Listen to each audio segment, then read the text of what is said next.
Jadi nggak bisa oposisi itu misalnya gubernur DKI oposisi terhadap presiden, itu nggak bisa. Atau gubernur Sumatera Barat jadi oposisi terhadap presiden, nggak bisa. Padahal secara struktural mereka di bawah presiden. Jadi kadang-kadang memang kita karena memang sudah sangat bebas ya, percaturan opini publik ini sudah sangat bebas, sehingga masyarakat menisbahkan misalnya gubernur sebagai oposisinya presiden, itu tidak memungkinkan sama sekali.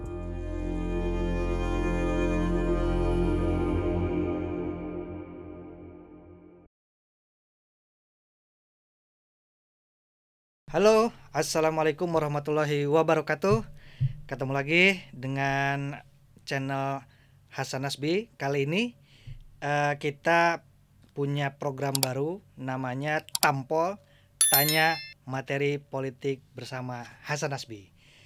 Nah, ada beberapa pertanyaan memang seputar politik yang akan dijawab oleh Bang Hasan dari masyarakat, dan tentunya nanti pada akhir video ini pemirsa setia Hasan Nasbi bisa berpartisipasi.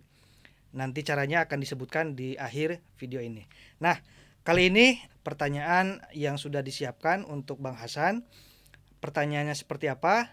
Sebelum sampai ke pertanyaan, nah kita akan sapa dulu Bang Hasan yang tidak ada di sini. Nah, kita coba sapa dulu. Halo, Bang Hasan. Halo, Cep. Ya. Oh iya. Gimana kabarnya studio? Baik, alhamdulillah Bang Hasan. Bang, sedang apa Bang sekarang Bang? Ini melarikan diri dulu dari anak-anak ya, dari mereka lagi main di pantai, jadi saya masih stay di kamar hotel ya. Ini berarti ya, berarti sedang liburan pun Bang Hasan masih tetap produktif Bang ya? Akan buat memenuhi janji minimal 2 kali seminggu, jadi ya oke lah. Saya sekarang lagi di Pangandaran dan ya masih bisa lah kita mengisi channel mikrofon Hasan Nasbi gitu. Oke, Bang Hasan, ada beberapa pertanyaan memang dari masyarakat terkait materi politik ya, sesuai dengan program kita Tampol. Nah, materi politiknya ini sudah kita siapkan. Seperti apa pertanyaannya Bang Hasan? Kita lihat dulu pertanyaan yang pertama. Bang Hasan, saya mau bertanya, apakah partai di Indonesia itu harus banyak? Pertanyaannya Bang Hasan, kenapa sih partai politik di Indonesia itu harus banyak gitu kan? Memang dari beberapa buku sejarah kita, partai politik kita itu tidak kurang dari 5 partai politik yang ikut berpartisipasi di pemilu setiap edisinya. Nah, kira-kira pertanyaannya, kenapa sih partai politik di Indonesia itu banyak, Bang? Partai politik banyak. Ya, sebenarnya nggak harus banyak, gitu kan. Di semua negara juga mereka nggak ada yang mau partai politik itu banyak-banyak. Cuma kan memang sejarahnya kita dalam berdemokrasi kan belum panjang ya, belum 100 tahun kan. Ya. Ada negara-negara kayak Inggris yang sudah establish dengan 2 partai, itu kan sejarah demokrasinya sudah ratusan tahun. Ya. Ada kayak Amerika yang misalnya dengan dengan 2 partai utama, dia punya partai yang lain. Ada partai komunis, ada partai libertarian dan segala macam, tapi partai utamanya hanya 2, itu juga sejarah demokrasinya ratusan tahun. Ya. Bahkan misalnya bekas induk semang Indonesia, misalnya seperti Belanda, itu partai politiknya kan juga banyak. Ya, partai politiknya juga banyak. Ya. Tapi kita partai politik banyak itu bukan karena niru Belanda sebenarnya, karena memang sejarahnya, ya sejarah terbentuknya nih nanti saya ceritain begini. Ya. Jadi sebenarnya ketika awal merdeka itu, PPKI itu, Bung Karno itu melalui PPKI itu awalnya dulu pengen mengendorse itu kita satu partai aja. Karena kita dalam revolusi, kalau pikirannya Bung Karno, kalau kita dalam masa-masa revolusi ini, kita banyak-banyak partai, nanti negara kita terpecah belah. Negara kita tidak akan solid. Makanya bulan Agustus itu, saya lupa mungkin tanggal 20-an ya, mungkin tanggal 22, Agustus 1945 itu, Bung Karno tuh pengen kita partainya partai tunggal aja, namanya PNI. Ya. Partai Nasionalis Indonesia. Oke. Itu PNI itu jadi partai tunggal gitu. Oke. Nah, gagasan partai tunggal ini waktu itu ditentang oleh Bung Hatta dan Bung Syahrir. Jadi Republik kita baru berusia sebulan, ini 2 bulan ini soal yang kayak gini kita sudah lumayan bertengkar ini, ditentang oleh Bung Hatta dan Bung Syahrir. Ya. Makanya kemudian Bung Hatta sebagai wakil presiden itu dalam tanda kutip melakukan kudeta terhadap Bung Karno dengan mengeluarkan maklumat X. Itu bulan November kalau nggak salah tahun 45. Jadi negara kita baru berusia 2 bulan lebih sedikit itu. Jadi sudah ada maklumat wakil presiden. Sebenarnya maklumatnya itu halus bunyinya. Itu merubah, dulu kita tuh nggak punya parlemen kan. Jadi dulu presiden kita dibantu oleh sebuah komite namanya Komite Nasional Indonesia Pusat, KNIP. KNIP. Nah, KNIP itu semacam badan untuk membantu kinerja presiden. Dia kabinetnya presiden waktu itu adalah KNIP. Tapi oleh Bung Hatta dan Bung Syahrir itu di awal-awal itu dengan ide partai tunggal itu mereka takut Bung Karno akan muncul sebagai seorang diktator dengan partai tunggal. Jadi kemudian Bung Syahrir bikinlah namanya Badan Pekerja KNIP, kemudian mengajukan usul bahwa partai-partai harus segera didirikan dan KNIP nggak boleh jadi pembantu presiden lagi, dia harus jadi parlemen, parlemen awal gitu. Jadi semacam majelis permusyawaratan rakyat sekaligus badan legislasi gitu, badan legislatif. Jadi keluarlah maklumat X dari Bung Hatta itu ketika KNIP beralih jadi parlemen, ya artinya juga berdiri partai-partai politik karena nanti kabinet itu akan diisi oleh perwakilan partai-partai politik dan KNIP itu juga isinya perwakilan dari partai-partai politik. Nah, itu kudeta terhadap Bung Karno. Nggak lama itu terjadi 2 hal yang berubah secara signifikan. Pertama, Bung Karno akhirnya menjadi simbol kepala negara saja, sementara kepala pemerintahannya itu dipimpin oleh Syahrir dengan kabinet Syahrir 1. Kemudian KNIP itu isinya partai-partai politik, jadi berjamurlah partai politik itu muncul kayak jamur di musim hujan. Kenapa? Karena kalau mau masuk ke dalam KNIP kan harus menjadi usulan dan perwakilan partai politik. Kalau mau masuk kabinet harus menjadi perwakilan partai politik. Jadi partai politik waktu itu muncul ratusan lah. Kayak jamur di musim hujan langsung muncul partai politik. Nah, partai politik itu nggak harus banyak, tapi memang secara sejarahnya kita ternyata tidak mendirikan partai politik berdasarkan ideologi, tapi berdasarkan kepentingan kelompok saja. Jadi kalau sudah berdasarkan kepentingan kelompok begitu, memang partai politik kemungkinan akan banyak. Di zaman Orde Baru itu sudah ada usaha untuk penyederhanaan partai politik. Partai politik berdasarkan pendirian berdasarkan agama Islam, kemudian bergabung ke dalam Partai Persatuan Pembangunan. Partai-partai politik yang partai dari Katolik, partai Kristen, partai buruh, partai murba, partai-partai yang PNI itu digabungkan dalam PDI, Partai Demokrasi Indonesia. Nah, ada satu lagi partai yang didirikan oleh para birokrat dan tentara namanya Golongan Karya. Jadi sejak tahun 1977 sampai 98 kita 3 partai politik. Cuman karena mungkin itu partai politiknya dibentuk secara represif, 3 partai itu dipaksakan secara represif. Begitu tahun 99 pecah, banyak lagi partai politik kita. Dan sampai sekarang partai politik kita banyak.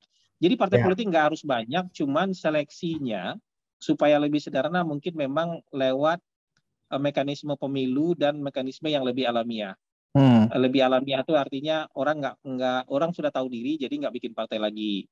Orang yang tidak lolos parliamentary threshold kan nggak bisa duduk di parlemen, akhirnya partainya lama-lama hilang, nggak hidup lagi misalnya kayak gitu. Jadi tapi sejauh ini kita partai di parlemen sudah lebih sedikit ya, sudah tinggal 9 partai, mungkin nanti ke depan tinggal 8 partai atau 7 partai saja mungkin begitu.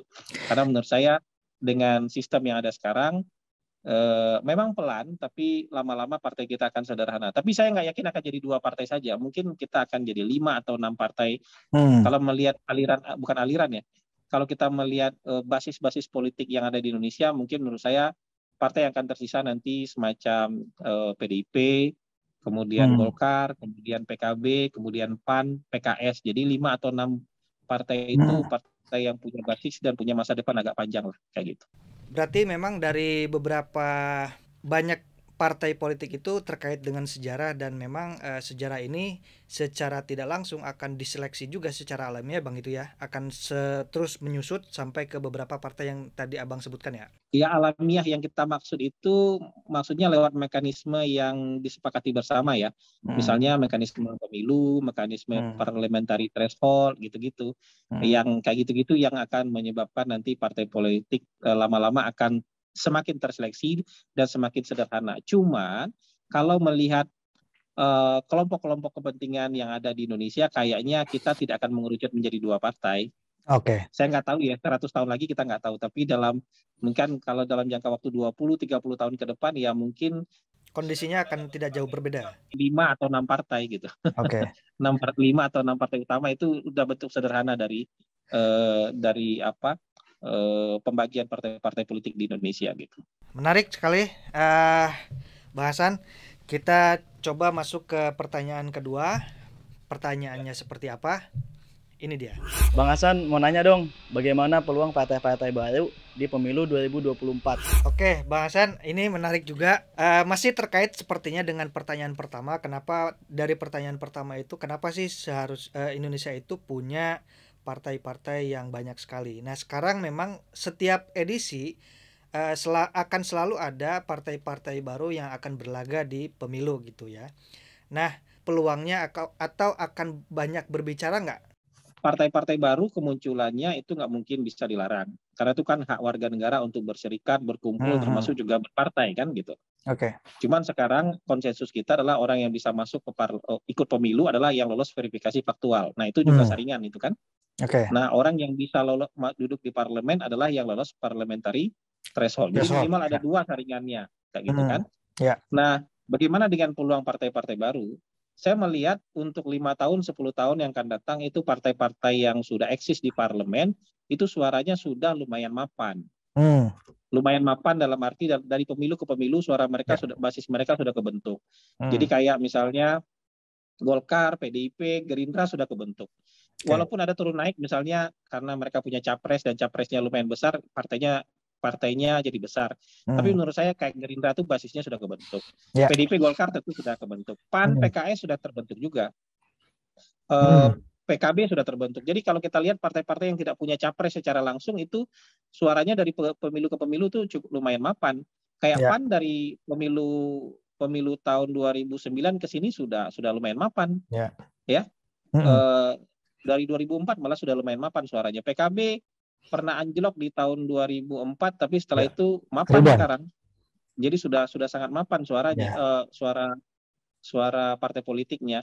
PKS awalnya memang cuma di bawah 2%, tapi sekarang sudah mapan di angka 7-8%.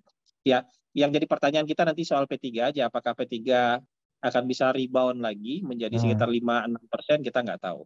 Nah, tapi peluang partai-partai baru menurut saya memang sulit ya.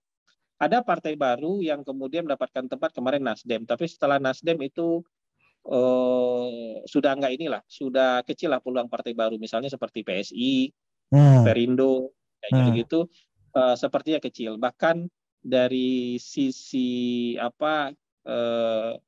munculnya kompetitor-kompetitor baru, misalnya pecahan partai politik lain, kayak misalnya Partai Umat kan.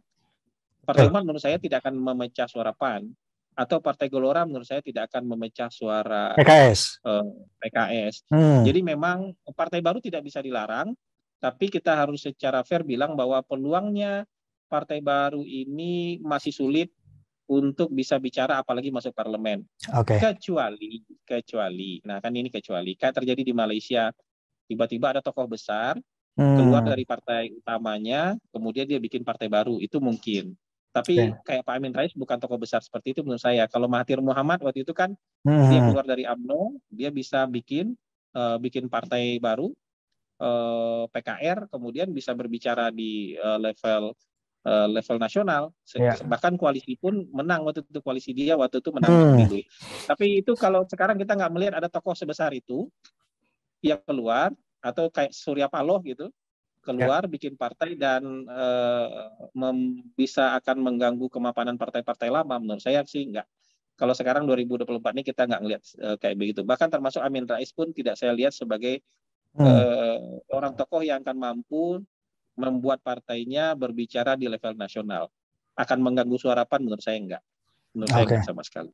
Jadi partai baru ini sebagai sebuah ikhtiar boleh, tapi kalau peluang menurut saya kecil sekali peluang mereka untuk bisa lolos parliamentary threshold. Tapi kalau mau coba-coba ya kan nggak boleh dilarang kan, orang mau coba-coba kan gitu. Bang, tapi dari partai-partai lama yang masih eksis sekarang di parlemen, itu sebutlah misalkan PDIP kemudian Golkar gitu ya. Nah ini kan sebetulnya tergantung kepada figur, sehingga partai itu masih tetap eksis, bahkan bisa memenangkan 2 pemilu seperti PDIP gitu ya. Nah kalau misalkan dari sisi lain itu soal pengalaman politik atau kesejarahan lah gitu, sehingga partai-partai lama itu yang sekarang masih tetap eksis di hati masyarakat itu masih ada lah gitu, di hati pemilih itu masih ada. Tapi kalau misalkan partai-partai baru ini tetap akan berpegang kepada figur juga, atau harus bagaimana Bang sehingga bisa eksis itu? Sebenarnya nggak ada rumusnya ya.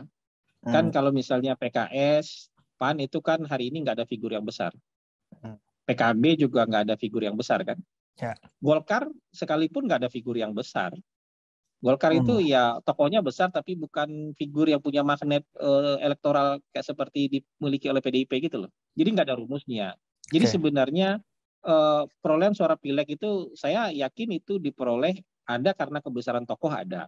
Tapi ada juga karena kinerja 17.000 caleg atau hampir 20 ribuan caleg mereka itu. Jadi kalau caleg-caleg mereka bisa bekerja dengan maksimal ya itu kan akan menjadikan suara buat partainya. Cuman caleg-caleg yang bisa bekerja, menyusun caleg ini kan nggak gampang. Saya nggak yakin partai-partai baru bisa nyusun caleg sebanyak itu, nggak yakin saya. Bisa menyusun 17.000 caleg untuk DPRD Kabupaten Kota, bisa nyusun 2.200 caleg untuk DPRD Provinsi, bisa nyusun 575 caleg untuk DPR RI itu. Saya meragukan kemampuan partai-partai baru. Partai-partai lama aja nggak ada yang bisa betul-betul memenuhi ini 100% dari Sabang sampai Merauke, nggak ada. Karena ini butuh pengalaman, butuh jaringan, butuh jam terbang, termasuk juga butuh SDM. Ya. Kalau nyari-nyari di luar itu kan nggak gampang gitu. Kalau ke partai yang sudah lama dan mapan kan kira-kira SDM-nya sudah ada. Kalau bapaknya sudah mulai tua, dia mulai wariskan ke anaknya, keponakannya, kayak gitu-gitu kan. Jadi memang pengalaman dan jam terbang itu juga berpengaruh terhadap ketersediaan SDM. Tapi kalau SDM-nya dia bisa penuhi di seluruh Indonesia, ya dia bisa dapat suara kalau menurut saya. Di seluruh Indonesia dia bisa penuhi, bukan cuma 1 per dapil ya, bukan cuma 2 per dapil, tapi seluruh kursi itu dia bisa penuhi caleg-calegnya. Jumlah calegnya misalnya 1 dapil 10 kursi, dan dia bisa penuhi 10 caleg untuk 10 kursi itu. Bukan terpilih, tapi calegnya ada 10 juga di dapil itu. Dan itu merata di seluruh Indonesia, dia pasti akan jadi suara itu karena calegnya akan kerja gitu. Tapi saya nggak yakin partai-partai baru sanggup mencari SDM segitu. Nggak gampang nyari SDM, itu nggak gampang. Apalagi SDM yang kemudian juga punya komitmen untuk membesarkan partai. Mencari SDM yang mau dipasang namanya aja tuh nggak gampang, apalagi mencari orang yang mau dipasang namanya dan serius untuk menjadi caleg, itu lebih nggak gampang lagi gitu. Gitu. Oke, baik Bang, menarik Bang. Kita lanjutkan. Ini ada berapa pertanyaan lagi? Oke. Ada 1 pertanyaan lagi Bang. Pertanyaannya seperti apa? Kita lihat videonya. Saya mau nanya nih ke Bang Hasan, arti oposisi itu apa sih? Pertanyaannya adalah arti oposisi itu apa sih Bang? Kira-kira gitu Bang. Ya, kalau textbooknya ya, oposisi itu berbentuknya partai yang ada di parlemen dan berlawanan dengan pemerintah yang sedang berkuasa. Yang berlawanan artinya dia tidak menjadi bagian dari pemerintah dan biasanya menentang dan mengkritik kebijakan-kebijakan pemerintah. Ya, secara textbooknya seperti itu. Jadi bentuk oposisi itu biasanya partai politik. Ya. Bahkan orang lebih spesifik yang disebut dengan oposisi itu yang lebih kelihatan bentuknya, bentuk pertentangannya memang di dalam sistem parlementer. Karena dalam sistem parlementer biasanya partai-partai oposisi atau koalisi partai oposisi itu punya kabinet bayangan. Jadi kalau ada menteri keuangan, iya ada menteri keuangan, oposisi bikin menteri keuangan bayangan, ya kan? Nanti ada menteri dalam negeri bayangan gitu. Jadi ketika nanti gitu yang jadi sparring partnernya pemerintah itu nanti Menteri Keuangan bayangan, menteri bayangan yang dibikin oleh oposisi itu yang menjadi sparring partnernya pemerintah. Nah, kalau misalnya pemerintahnya tumbang, maka menteri-menteri bayangan ini langsung siap untuk menggantikan kabinet. Oke. Kalau koalisi oposisi menang, itu menteri-menteri bayangan itu bisa untuk menggantikan kabinet. Ini dalam artian sorry Bang, ini dalam artian menteri bayangan ini ketika misalkan menteri yang benarnya itu tumbang itu bukan berarti kudeta apa gimana Bang? Oh enggak, biasanya kan gini, ketika mosi tidak percaya kan bisa aja tumbang kan, ya kan? Atau misalnya lewat pemilu berikutnya oposisi yang menang. Oke. Jadi menteri-menteri bayangan ini. Nah, kalau dalam presidensial memang kan presidennya nggak bisa tumbang. Jadi presidennya nggak bisa tumbang, rata-rata itu nggak bisa tumbang oleh parlemen. Parlemen tidak bisa menumbangkan, kecuali impeachment ya. Impeachment kan urusan yang beda ya. Impeachment kan misalnya ada kategori-kategorinya sehingga seorang presiden bisa mengalami impeachment oleh DPR. Nah, kalau misalnya oposisi itu sekarang secara praktis tidak sesuai lagi dengan textbook ya. Karena sekarang kan yang berpendapat tidak hanya partai di parlemen, tapi masyarakat juga bisa menjadi oposisi gitu. Jadi kelompok masyarakat yang bertentangan juga dengan pemerintah juga bisa bersuara sebagai oposisi gitu. Jadi dia mungkin tidak mempengaruhi voting yang ada di parlemen, tidak mempengaruhi dukungan politik yang ada di parlemen maupun pemerintahan, tapi secara opini publik mereka bisa menekan pemerintah. Kalau misalnya opininya bagus, dikomunikasikan dengan baik dan logikanya benar, ya mereka bisa menekan pemerintah. Kelompok-kelompok organisasi kemasyarakatan, organisasi keagamaan, karena pendirian mereka yang lebih sering berlawanan dengan pemerintah juga bisa disebut sebagai oposisi. Tapi memang itu oposisi yang tidak terinstitusi, tidak terlembagakan. Karena kalau oposisi yang terlembagakan adanya di parlemen. Nah, oposisi ini juga jangan sampai disalahpahami. Oposisi itu biasanya dalam dalam tingkat yang satu level. Misalnya oposisi itu, misalnya kalau yang oposan terhadap presiden adalah partai-partai yang ada di DPR RI. Di DPR RI ini. Jadi nggak bisa oposisi itu misalnya gubernur DKI oposisi terhadap presiden, itu nggak bisa. Atau gubernur Sumatera Barat jadi oposisi terhadap presiden, nggak bisa. Padahal secara struktural mereka di bawah presiden. Jadi kadang-kadang memang kita karena memang sudah sangat bebas ya, percaturan opini publik ini sudah sangat bebas sehingga masyarakat menisbahkan misalnya gubernur sebagai oposisinya presiden itu tidak memungkinkan sama sekali. Tidak memungkinkan karena dua hal. Yang pertama itu dalam undang-undangnya gubernur itu dimanapun dia, baik di Jakarta maupun di luar Jakarta, dia adalah perpanjangan tangan pemerintah pusat. Jadi kalau dia perpanjangan tangan pemerintah pusat, dia nggak bisa nambah pemerintah pusat, nggak bisa nunjuk kepalanya dia sendiri, nggak bisa, karena dia bagian dari pemerintah. Dan itu hierarki hubungannya. Hubungan itu hubungan hierarki dan hubungan komando. Jadi kalau misalnya di pemerintah provinsi punya program A, kemudian disetop oleh pemerintah pusat, dia harus nyetop. Nggak bisa dia ngelawan. Jadi karena hubungannya hierarki. Jadi yang bisa menjadi oposisi itu adalah partai-partai yang ada di parlemen, di DPR RI. Bukan partai-partai yang ada di DPRD juga nggak bisa jadi oposisi terhadap pemerintah.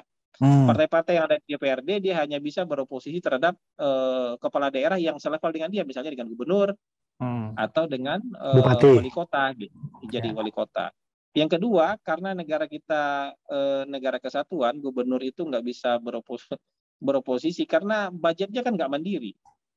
Kayak gubernur Sumatera Barat itu dipaksa-paksa gitu, atau kemudian dikompor-komporin untuk melawan pemerintah pusat, dia bisa tewas sendiri nanti. Karena kalau nggak dikasih dana alokasi umum atau dana alokasi khusus oleh pemerintah pusat, nggak makan itu pemerintahnya gitu. Nggak bisa berbuat banyak, Bang. Nggak bisa berbuat banyak karena PAD-nya tidak akan mencukupi untuk membangun daerahnya dia. Gitu. Nah, berikutnya juga karena komposisi koalisi di daerah-daerah itu kan, misalnya gini, Gubernur DKI itu kan diusung oleh Gerindra dan PKS, benar kan? Ya. PKS-nya memang oposisi, tapi Gerindranya sekarang bagian dari pemerintah, jadi nggak bisa mereka kemudian menempatkan diri secara vertikal begitu untuk beroposisi. Atau misalnya Gubernur Sumatera Utara, walaupun sering kelihatan agak-agak galak, tapi dia nggak bisa beroposisi karena koalisi pengusungnya ada Nasdem, ada Golkar, wakilnya Golkar. Ya. Bagian dari koalisi pemerintah. Jadi oposisi itu tadi orang yang berlawanan dengan pemerintah, baik karena ideologi dia berlawanan, baik karena merasa program pemerintah itu tidak benar, atau baik karena dia memang nggak suka aja pemerintah, jadi apapun yang keluar dari pemerintah dia lawan gitu. Jadi apapun itu, serasional maupun setidak rasional apapun, orang yang melawan atau bertentangan dengan pemerintah itu disebut dengan oposisi. Cuma yang bisa dihitung ya memang yang ada di lembaga. Iya, misalnya di DPR RI. Kalau yang di luar lembaga, yang di luar institusi kayak masyarakat, kayak ormas, kayak kelompok-kelompok kepentingan, itu juga disebut sebagai oposisi sekarang, tapi memang mereka sifatnya hanya menekan secara opini publik. Oke. Dia nggak bisa melakukan tindakan-tindakan kayak misalnya kalau DPR kan bisa hak angket, hak interpelasi, kayak gitu-gitu. Dia nggak bisa melakukan itu kalau yang di luar institusi. Jadi itu semacam pressure group aja yang bertentangan dengan pemerintah, tapi perannya sebagai kelompok penekan atau sebagai pressure group. Jadi begitu. Kira-kira pembahasannya cukup sampai sini Bang ya? Cukup lah, kalau nggak ada pertanyaan lagi cukup aja sementara itu dulu. Oke. Baik pemirsa channel YouTube Hasan Nasbi, demikian ulasan singkat dari Bang Hasan. Semoga mendapat pengetahuan yang baru. Bagi pemirsa yang ingin berpartisipasi, silakan mengajukan pertanyaan di kolom komentar. Nanti pertanyaan yang terpilih akan kita ulas di episode tampol berikutnya. Demikian, assalamualaikum warahmatullahi wabarakatuh. Salam tampol.